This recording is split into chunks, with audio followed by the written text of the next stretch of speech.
This is something I call hugging the donkey. You can hug the donkey. Dude, I've been hugging the donkey since flight school.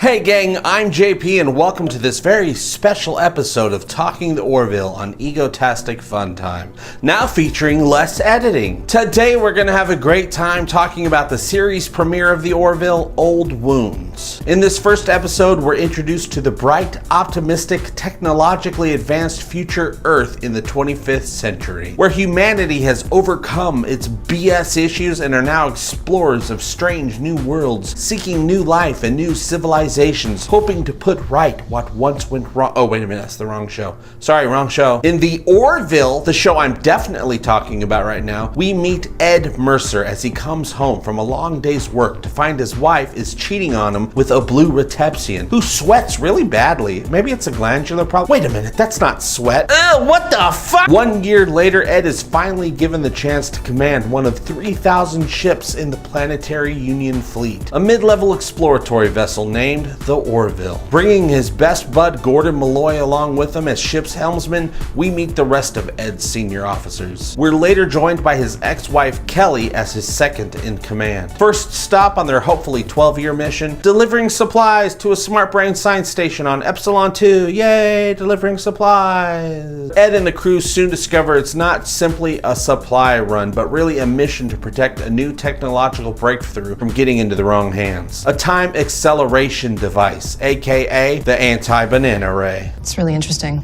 We need no longer fear the banana. Does it work on all fruit? What about salads? Old Wounds was a great introduction into the Orville universe, you guys. It's not a perfect episode by any means, especially compared to what's to come, but it really is a solid pilot. The critics were really down on this pilot, as I've said in previous videos, but one of the reasons I think that's the case, I mean, besides critics being lonely losers trying to sound important by crapping on everything to make themselves feel better about the horrible life choices that they've made that now causes them to cry in the shower every morning. But one reason, in my opinion, is probably because the Orville was promoted as a Star Trek spoof from the creator of Family Guy, and it turned out to be so much more than that. It really feels like the show isn't trying to be a parody of Star Trek, but pick up where 90s Trek left off and bring Gene Roddenberry's vision to a new generation who also happens to like dick jokes. I love dick jokes. Tell me your best dick joke. You can let me know your favorite dick joke in the comments below. And sure, not all of this episode's attempts at humor landed perfectly. It's the pilot episode, you guys. They're figuring it out. Most pilots are the least impressive episode of any series, except for Lost. I mean, dude gets sucked into a plane engine while standing on a beach. That was awesome. And one thing I appreciated about this first impression is that right off the bat, the music kind of draws you in, makes you feel like, oh, okay, this is going to be a fun adventure. It's not going to be some downtrodden violin monster music that sucks the joy out of you and makes you hate yourself so much that you pay $5.99 a month for a CBS app. Besides learning about Ed and Kelly's rocky relationship / divorce and that how it's going to be an issue for them working together as they move on throughout the series, we also get introduced to our lovable bridge crew. Gordon Malloy, ship's helmsman and Ed's buddy. Alara Katan, a 23-year-old Solayan chief of security with super strength. The no-nonsense Commander Bortus, who comes from a single-gender society with bladders of steel. Dr. Claire Finn, the ship's physician, who wears a green uniform. Yeah, that's all I got for her right now. Sorry, guys. Navigator John Lamar, just a regular dude who's great at flying and enjoys the finer things in life. So, our last captain let us have soda on the bridge while we were working, and I just want to make sure that's still okay. And Isaac, the science and engineering android on a mission from his homeworld, Kalon 1, to study human behavior, who's also a huge racist. In this episode, we're introduced to the Krill, an albino alligator-looking people who are obviously going to be the big baddies in the Orville universe. They land on the planet to steal the anti-banana ray, but Ed and the away team successfully shoot their way out and escape the planet with the device. And I love this because it lets us know that the Orville is going to be providing some of those classic swashbuckling phaser shootout moments that we'd sometimes get in Trek. And hell, Star Wars for that matter as well. Star Wars: The Last Jedi, now available wherever Star Wars is sold. You gotta have keywords in your videos, kids. Pro tip. When they do break orbit, the show gives us a pretty awesome space battle to look at as well. I mean, especially for a new sci-fi show on Fox. I'm guessing the show isn't cheap to make, so I'm surprised Fox put up the money. Even though we're just learning about this new band of characters and the futuristic society they live in, I love that unlike Star Trek, they seem to be just regular people. Seth MacFarlane seems to understand that no matter how advanced we may become as a society, we're always going to be people. Wonderful, brilliant, flawed, and sometimes shitty people. When Kelly comes up with the idea to turn over the device to the Krill to avoid being destroyed, but booby traps it to go rigs it to go off with a redwood seed glued to the end of it, Ed couldn't help himself but to give a cheesy one-liner right before the device goes off, destroying the Krill ship with a 100-year-old redwood tree. Happy Arbor Day.